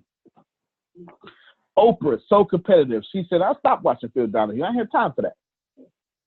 I did me, and do y'all know why Oprah? Oh, y'all don't know why Oprah is Oprah. Oh, let me tell you. Does anyone know why Oprah is Oprah? There's a lot of TV personalities in the 80s. Why is Oprah the one that's big? Phil Donahue, Sally Jesse Raphael, Jerry Springer. Right, but at least these 3 we can remember. I'm not talking to you young folk. All right, I'm not talking to you young folk. I'm talking to Mo Williams and them, okay? Ricky Lake, okay? Why is it that Oprah's only one? I'll tell you why. Because all those talk show hosts were employees. Oprah was so competitive, she said, I want to own it. While they were getting salaries, Oprah was getting a salary and dividends. Jenny Jones. Yes. Jenny Jones. Yeah. She always did the makeovers. Yeah, she always did the makeovers. Think about this. Oprah was so competitive, she went in there and said, I own this. Yeah, Les Brown had a talk show there too. She did. Think about that. Oprah, you know how competitive you got to be to walk into a room full of people who do not look like you as a woman in the 80s? As a black woman in the 80s to say, yeah, I want to own this. You know how crazy competitive you got to be to do that? But you know what? $3 billion. I say she was crazy all the way to the bank. Fair enough. You got to be super competitive. Yeah, now she owns her own network. That was crazy in itself. You know what? I'm going to start a TV network. That's why I'm starting. It was Oprah that inspired me to start my own TV network, because that has never been heard of. Anyway, that's a different call. That's a different call. I'm sorry. I got to push this way on this competitive. You're super competitive. If you are not competing right now, ladies and gentlemen, let me tell you something. I really appreciate you for being on this call. Some of you are brand new to this call. We do this every Wednesday. Some of you have been invited by someone on this call. I really hope that you go back to them. And towards the end of this call, I'm going to be looking for 3 people. 3 people. Maybe I'll do more. I'm going to be looking for 3 people to come on in so I can help make you a millionaire, et cetera, et cetera, et cetera. And I'll tell you why in a little bit. But if those people who invited you don't follow up with you, they deserve to be poor. Let me lean in and tell you right now, I said it on this call, that you will not be rich at all if you don't be competitive. And if you're not competitive enough to offer a free membership and follow up, you're not going to be rich. It's not going to happen. If you're not competitive enough for free, you're not going to be competitive enough when something costs. Stop fooling yourself. That's how it works. You don't get to be, if you've been unfaithful your whole life and you think you're going to be faithful when you get married, you don't get to get married and start being faithful all of a sudden. You have a pattern of behavior. And if you're not super competitive, you are being dominated. Let me give you an example. 300 people. I want all of y'all to imagine. You know what? I don't want you to imagine no more. I'm going to put it up. You know what I'm saying? Boom. I want to put it up. I don't want nobody to imagine. Let's do it this way. There we go. Share my screen now. I was going to get y'all to imagine, but I don't want you to imagine. I want you to wrench around and wrench it off. Okay? I Googled 300-unit apartment complex. Someone unmute your mic and give me the rent in this place. Doesn't matter what city. Look at it. You can kind of postulate what the rent is. Someone give me rent for one bedroom. $7.95. $7.95. $7.95, maybe like $12.95. Okay, I heard somebody else say something. $3,000 a month. $2,500. No. $2,500. $2,500. $1,875. Okay. $1,875. $1,950. Yeah, she in DC. That show is $1,950. Okay, good. Thank y'all for participating. 2,000. Let's go. Let's take the medium between that. We'll go with $1,500. All right, $1,500. Everybody play along. Grace, come over here. Get your calculator. Which one of y'all taking notes? You taking the notes? All right, come over here with your calculator. Come on, put it right here. Oh, you know what? Hold on real quick. I like it when you do it right there, right there. All right, so now you can get to come over here with the calculator. I know I ain't got no sense. Now, it's got for me. I want you to do 300 units times 15,000 and let them see it on the calculator. Excuse me, 1,500. Okay. I'm sorry. I think so big. I know. I'll be tripping. I'll be tripping. What number is that? 450,000. 450,000. Is that a year? No, that's a month. You mean people pay rent once a month? Once a month. Really? Every month. Every month. Every month. So that's 450,000. That's it. A month. Yeah. Can you multiply that by 12? Mm-hmm. Thank you. Mm-hmm. Thank you. 5.4 million. That's it. You mean tell me a 300-unit apartment complex that's 5.4 million a month? I mean a year. Interesting. Okay. Thank you, Grace. Thank you very much for that. I sure appreciate that. Let's see if we can break it down this way. Okay, I'm doing this for my man Darius. Okay? I've been vibing off his energy all night. Okay, this is doing this for my man Darius. Now, if you're super competitive, you went out there and bought that. Now watch this here. If you didn't educate yourself with your competitiveness, you super competitive and you go out and you dominate so you can pay that rent on time every month. Pay attention. Pay attention. You're either super competitive and dominating and getting that $5.4 million, or you missing a call like this and you competitive and you paying to my $5.4 million. Jerome got it. Jerome got it. And that's super competitive compared to super competitive. And if you ain't super competitive, you a customer your whole life. You're a consumer. That's all you do. Thank you very much. I will sell you the next iPhone 6 months later. Nothing will change. Just nothing. Okay, right? Buy it every time it come out. You get it? All right. Number 2, you always finish whatever you start, no matter what. Ooh, I just lost 75% of my crowd right there. This being successful stuff is real talk. Number 1 said you're super competitive, super duper competitive. Number 2, you finish whatever you start, no matter what. Let me tell y'all something. I'm talking to you. If you always finish, how many of you right now, you can't even hold multiple conversations? Because if you start looking at one person, you just tuned out everybody else over there. How many of you tried to multitask and you say, you know what, I just don't do that well. I just can't do it. I ain't got time for that. I just can't. Because you had to finish what you started. How many of you quit your piano lessons at 7? Uh-huh. It was at 7. It was at 7. Some of y'all quit everything. Some of y'all ain't finished a single task all year, and you know it. You know it. You know it. You have meetings with mentors. They say do this, and you go, I'm gonna do it, and you don't do anything.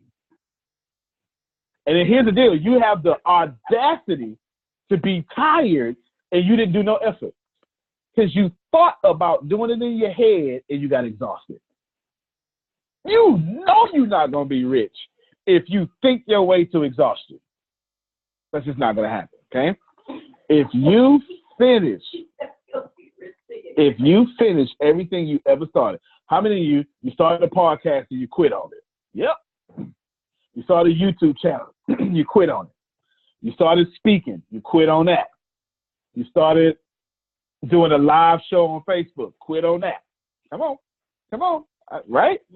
You quit too much. And that is why you won't be rich. But for those of you, there's only a few of you, you finish whatever you started. Whatever you start, you finish. You got 2 for 2. You're doing good. Number 3, you are the poorest person in your circle.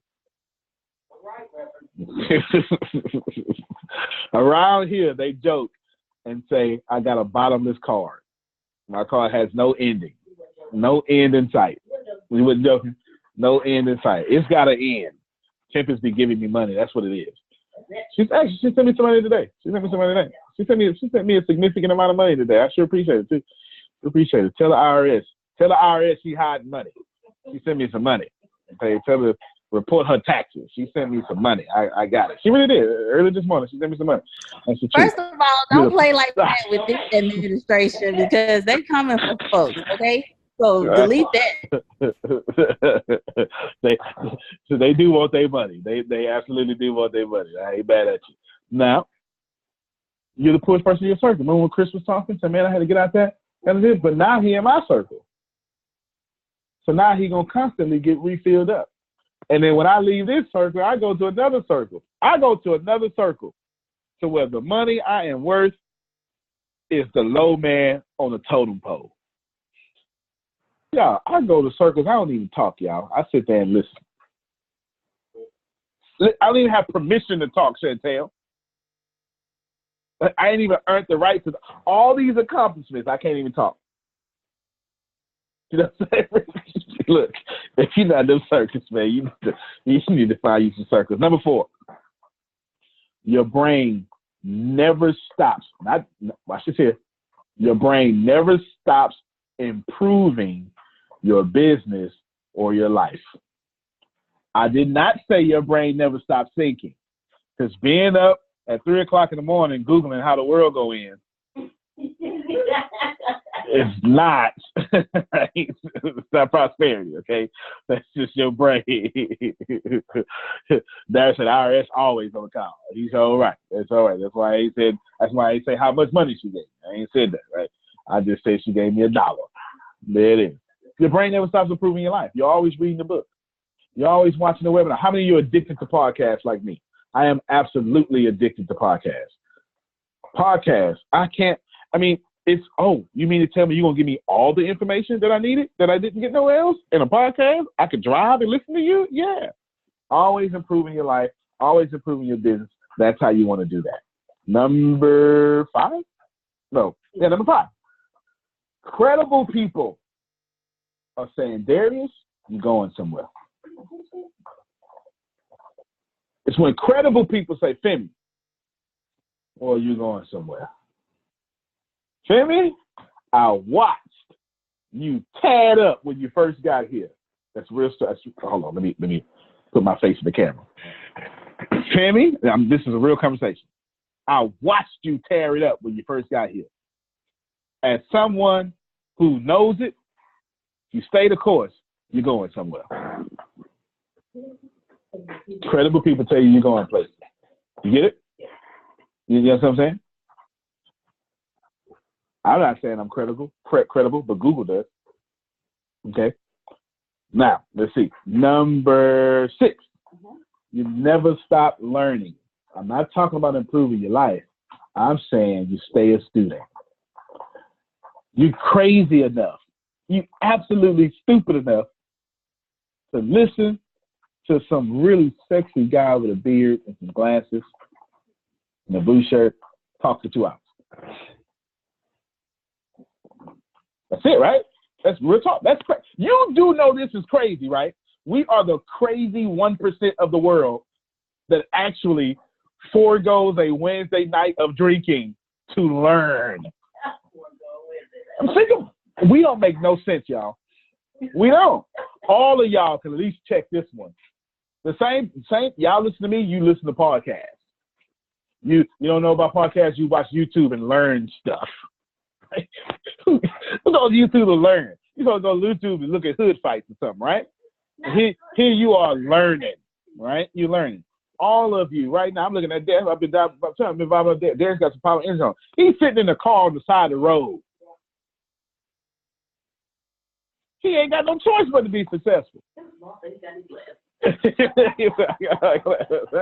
mean, think about that. If you was in a car and then you look, Chris in a car now, he got his home and didn't even disconnect it. You ain't got no choice but to be successful. Let me hear from you, Chris. And I want to add on to that, like now it became like my morning routine. I wake up like early, like 4 or 5 o'clock in the morning, do my little workout. But while I'm on the drive, it's like I'm constantly like I need to listen to something, the YouTube podcast, something just to get the day started, because I want to get my day started on the good vibes and get that momentum going. I remember listening to one YouTube video, can't remember exactly, but they were saying like how you start your day really determines momentum and how successful your day will be. If you start out with bad vibes, I mean, you pretty much set yourself out onto the wrong route. But if you set yourself up high, you pretty much set the path for the rest of your day. So that's why I get in that momentum when I wake up to kind of like kick it off at a high pace and on a high level. Boom, fantastic feedback. I actually got a chance to watch Chris. Do a keynote at a function of 306 and 7-figure people. He rocked that keynote. Let's clap for him, honestly. I've been watching him too. I'm in one of his groups. I forget the name of it. It's like Race. That's not Race to Million. Race to Million. Okay, yeah. Race to Million. He's a great job with the camera. He always finds the sexy ladies to put on the camera, right? He always does that. Well, it's a marketing ploy, right?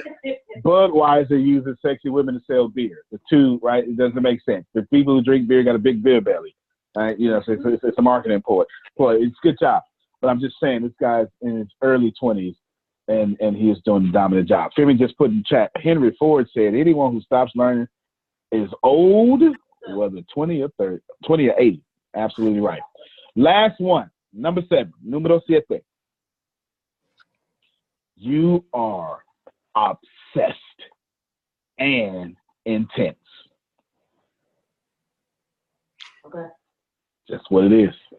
Yeah. I dare you. I dare you try to define me. I am intense. I can't do nothing else. I drink water like right? I'm dead serious. It's crazy. I eat real fast. I be talking, Chantel, and another thought get in my head, and I cut myself off from that thought, and I intensely give you another thought. Like, dude, is you gonna finish? And then I tell you, all right, Chantel, do this. Then I go out the door, and I'll be like, hey, do this too. No, in fact, I won't say do this too. I go, hey, do this for me. You be like, yo, can I do the last thing you just told me to do? Right? I can't. My brain won't stop. I'm intense. I'm giving it to you. It's going like this. But you know what? I also attack my goals like that. Mm-hmm. Mm-hmm. Right? I have never met a goal that I didn't get. I'm dead serious. I'm not saying I'm good. I'm just saying I'm too dumb and too intense to respect failure. Failure pop up for some of y'all. Failure pop up for me. I don't even notice it. I run right through it. You're like, man, how you got over here? Oh, that was failure. I didn't even know that was failure. I didn't even know. I just thought that was something in my way. If I set a goal, I will run through you. I'm dead serious. I'm telling you right now. This is the last point. I'm telling you right now. If I set a goal and you are in my way, you get down or you lay down.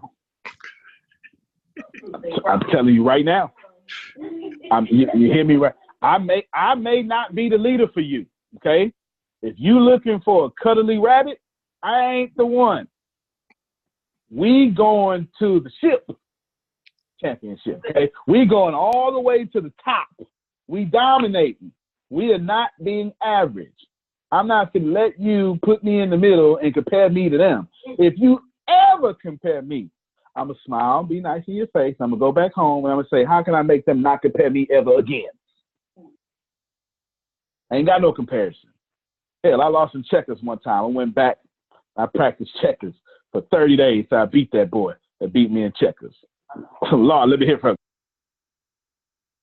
I wanted to jump on what Chris was saying earlier as far as like how you start your day. So my day this morning was pretty rough. I mean, just like everything just didn't go as planned. And I had spoke to Daryl and my energy was so low. And he was like, man, what's going on? And I'm just like, look, I'm pushing through. And he was like, you know, you got to do more than push through. And I was like, you know what, you're right. I'm always awesome. I'm always great. So I need to have that same mentality. And the moment that I said that, that's when everything started to change.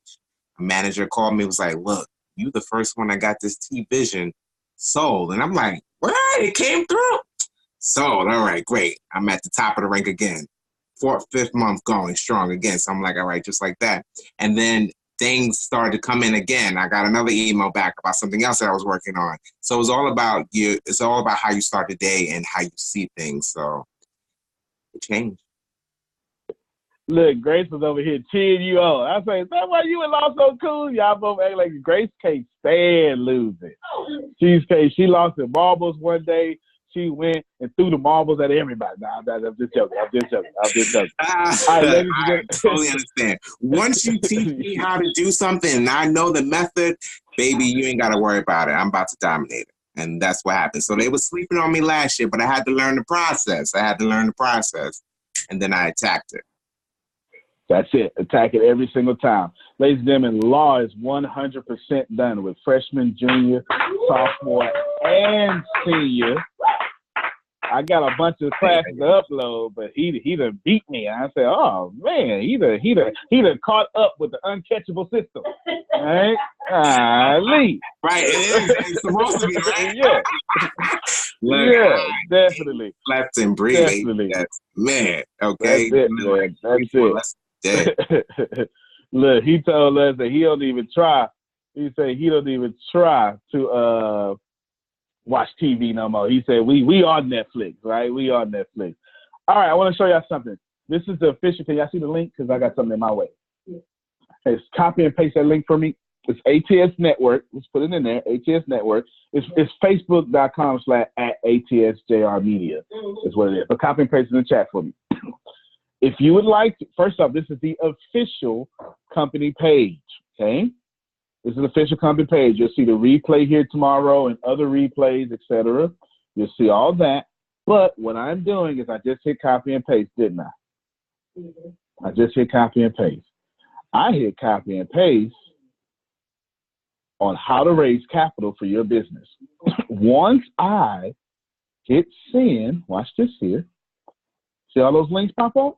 Once I hit share now, what I just did was we use this to actually raise money for our business, okay? Watch it real quick. I'll refresh the page so you can see. All you have to do is come to this page and click on every last one of those links, and it will show you how to raise money for your business. Now, I know some of y'all are so rich, you don't need money no more. I get it. But for those of you on your way to rich, okay?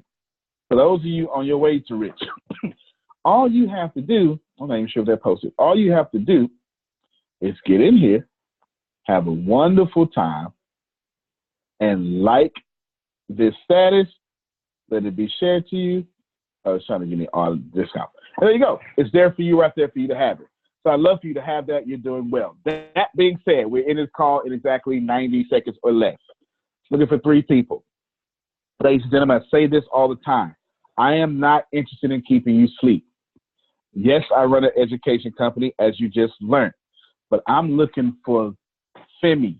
I'm looking for Dariuses. I'm looking for people who want to go way past where they are and want to invest in $60 million buildings with me. This is my way of creating my own Shark Tank to find the best of people with the best of the businesses. Some people in this university I have already invested in. Already own the stake in their company. I've already invested. Tempest is already working on one, etc., etc. To give you an idea, Dave, unmute your mic real quick. Yes, I'm here. Dave, am I interested in investing in your trucking company? Yes, you are interested in investing in my trucking company. And I can guarantee y'all, if he stayed the course, I will. That's what I'm looking for. 3 people. I'm looking for 3 people to sign up to the freshman level. That's how I get to identify who you are. It's free to sign up, but listen, I need to go back to the person who invited you. Go back to the person who invited you. Please allow that to happen. And they're going to walk you through how to sign up to make it easier for great customer service. The reason I'm asking you to go back is because we have a great value on customer service. And what I want you to do is I'm going to look at your progress. I'm going to look at how you're taking the classes. It's free. I'm going to look at how you're taking the classes. If I see you establish a relationship with me, and if your company is good enough, or if I make you enough money, you invest with me, you invest with Tempest. My name is Antonio T. Smith Jr. I look forward to seeing 3 of you sign up, maybe even more, but we'll take 3. Antonio T. Smith Jr., you can plan better. You can dominate. Thank you, everybody. Appreciate you sticking with us. Darius, love your energy, man. Shoot me an inbox message or something.